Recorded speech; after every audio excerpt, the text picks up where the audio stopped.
দেখতে দেখতে প্রায় জীবনের ৩২টা বছর পার করে ফেললাম। ৩২টা বছর না, ৩৩টা বসন্ত পার করে ফেললাম।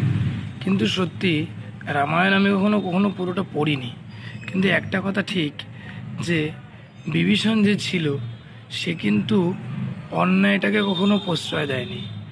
আর সে তার দাদা হাজার খারাপ হওয়াতেও সে কিন্তু তার সাহায্য করেনি, নিজের রক্তের হলেও কিন্তু তাকে কখনো সাহায্য করেনি।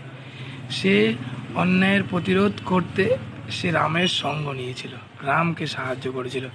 তা যেই কথা থেকে একটা জিনিস মাথায় রাখবেন, যে যদি আপনার মন মানসিকতা এবং আপনি যদি জীবনে সারা জীবন ভালো নীতি নিয়ে চলেন, ভালো নীতি এমন একটা নীতি যখন কি সেটা ইনস্ট্যান্ট, মানে সঙ্গে সঙ্গে আপনার ভালোটা পরিপূর্ণ, মানে সেই সময় পরিস্ফুটিত হবে না, কিন্তু ভবিষ্যতে আপনার ভালোটা একদিন সবাই জানতে পারবে, আর সেটা সবাই প্রকাশ্যে আসবে।